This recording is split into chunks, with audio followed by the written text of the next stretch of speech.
நான் வந்து எதை பற்றி சொல்லணுன்னா, என் லைஃப்பில் நான் எவ்வளோ ஸ்ட்ரகிள்ஸ் ஃபேஸ் பண்ணியிருக்கேன். என் லைஃப்பில் எவ்வளோ ஹாப்பினஸ் இருக்குது அதை பற்றிலாம்.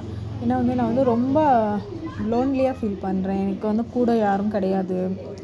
நான் யார் யாரை நம்பினேனோ எல்லாருமே எனக்கு வந்து ஒரு துரோகம், நம்பிக்கை துரோகம் அதுதான் பண்ணிட்டு போயிருக்காங்களே. இந்த உலகத்திலேயே மிகப்பெரிய ஒரு ஒரு வழி எதுன்னா அது வந்து நம்பிக்கை துரோகம் மட்டும்தான். ஏன்னா அதை வந்து நான் ரொம்ப அனுபவிச்சிருக்கேன். இப்போ வந்து அவ்வளோவா நான் யார் கூடயும் அவ்வளோவா நான் யாரையுமே நம்புறதே கிடையாது. ஏன்னா நம்ம அனுபவித்த வழியே போதும் அப்படின்னு சொல்லிட்டு. அதனால் இப்போ வந்து மக்களாகிய உங்கள்கிட்ட என்னோடய வழியை ஷேர் பண்ணலாம் அப்படின்னு சொல்லிட்டு தான் நான் சேனல் வந்து ஓப்பன் பண்ணேன். ஏன்னா ரொம்ப வந்து கஷ்டப்பட்டேன். ஃபேமிலி இஷ்யூவாக இருக்கலாம், இல்லை நம்ம கூட பிறந்தவங்க, நம்ம ஃப்ரெண்ட்ஸுங்க, நம்மளை சுற்றி இருக்கிறவங்க எல்லாருமே வந்து என் முதுகில் எனக்கு வந்து சப்போர்ட் பண்ணவங்களோட என் முதுகில் குத்துனவங்க தான் அதிகம். நான் யாருக்கெல்லாம் நான் நல்லது பண்ணணும்னு நினச்சேனோ அவங்க எல்லாமே என் முதுகில் குத்திட்டு தான் போனாங்க.